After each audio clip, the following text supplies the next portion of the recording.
I'm Clare Brown. Welcome to my kitchen. Today I'm going to be making a peach crumble pie.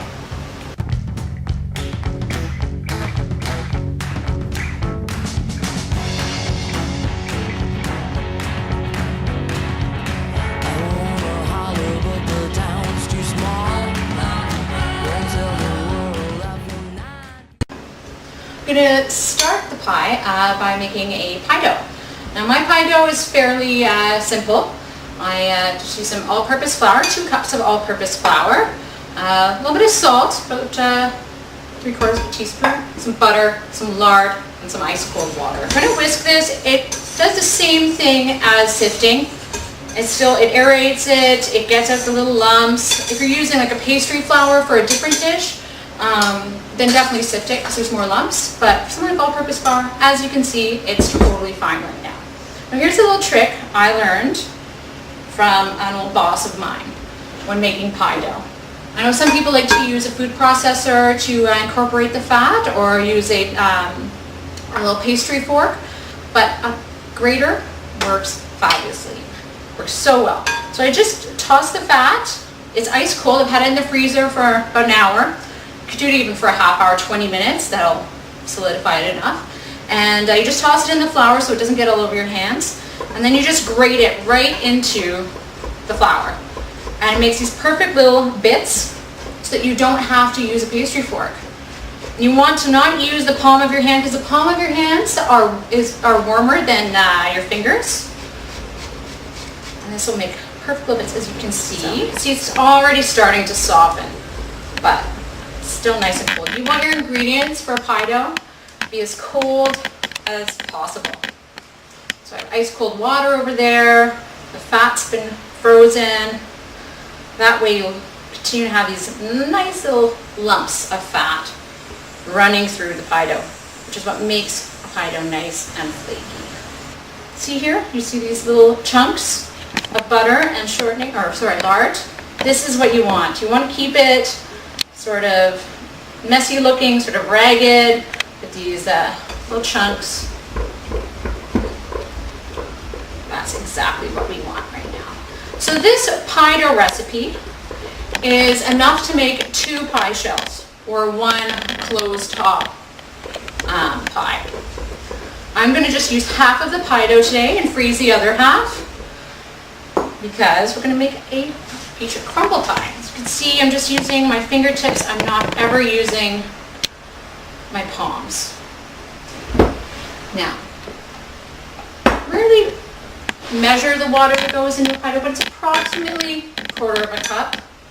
So I'm just going to measure 1/4 of a cup of ice cold water, and I'm just going to sort of swirl it in like this. As you can see, it's sort of coming together a bit.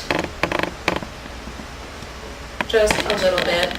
A little bit of flour down on the counter here, and turn this out. At this point you can use your palms a bit. Maybe a little bit of water. Not much.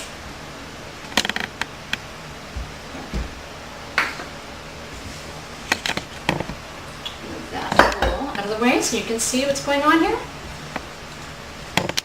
Okay.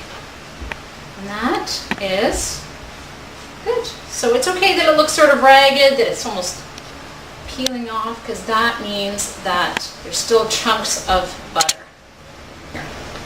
And ideally, you let this chill in the fridge, wrapped in plastic wrap, for at least an hour. Half an hour is fine too. Half an hour will do. You just want to let it rest. The gluten needs to just chill out in the fridge, and then we'll be ready to roll. Okay, so now I'm going to show you how to peel a peach. The best way to peel a peach works best with a ripe peach. This could be a little riper, so I'm going to have to put them in the boiling water for a little longer. First you score the end in a little X, just with the very tip of a paring knife. And you just go like this, so it's the bottom of the peach, and you just drop it in boiling water for 20 to 40 seconds. After about 20 to 40 seconds, you Scoop it out, drop it in some ice water just till it's cool. And once you remove it, you should be able to just peel the skin right off.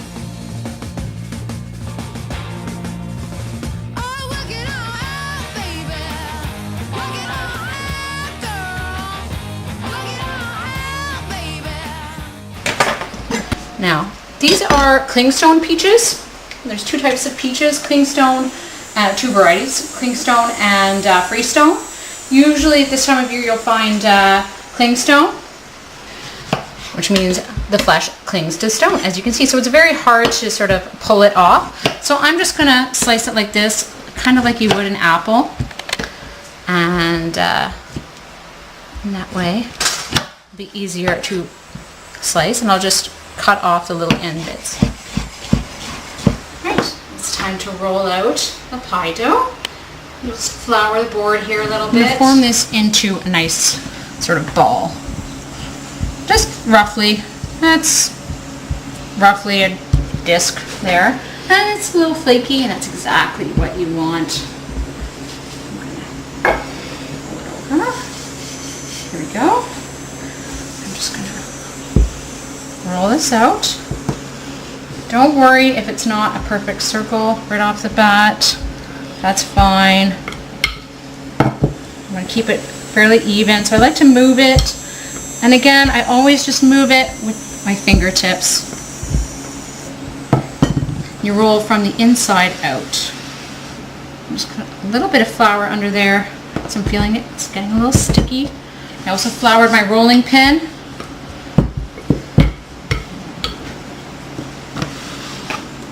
Again, you can see the little blobs of butter in there.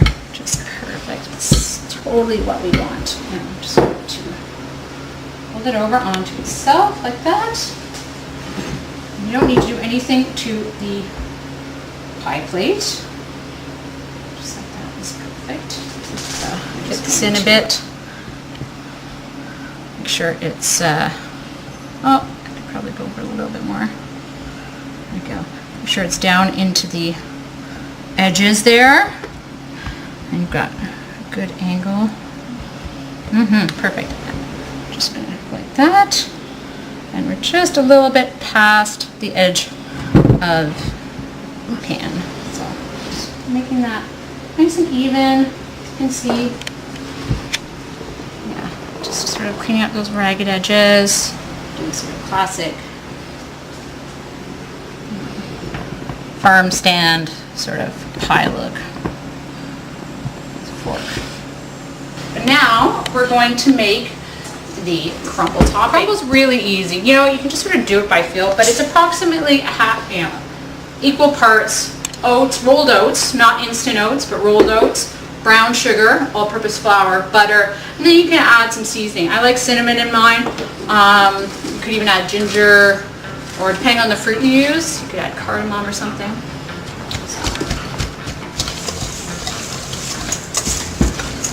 There we go. Just using my fingers to break up the last few brown sugar clumps, and we're good. And a half a cup of butter. Now, butter does not have to be as cold as it was for the pie dough. This is just a little warmer at fridge temperature. I'm still going to grate it though, so I think it's just a nice way to get that in there.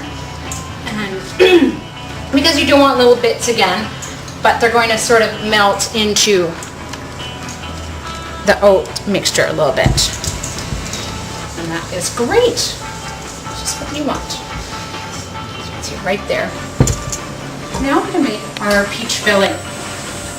About 4 cups of sliced skinned peaches. About a liter of skinned peaches. It was from 3 pounds of whole peaches. I'm going to add about a half a cup of sugar. Now, these are on the tartar side, I mean a little bit more sour. So I'm going to add a half a cup. I'm going to add just a little less and see how they taste. I'm also going to add 2 tablespoons of cornstarch. This will help thicken the juices so they don't get too runny. Alright, as well as just under a teaspoon of cinnamon. Alright. I'm just going to pile this into the pie dough and try to get it as even as possible. And it should heap up because it's going to shrink down as it cooks. I'm going to put the crumble over top. I'm going to do just exactly what it sounds like. Just sort of crumble it over top. Now, you want to keep it covered as well as you can. Otherwise, the fruit will burn. This is, instead of another piece of pie dough, right? So it should act like that. And you'll know when it's done because the peach juices will start sort of bubbling through the top of the crumble.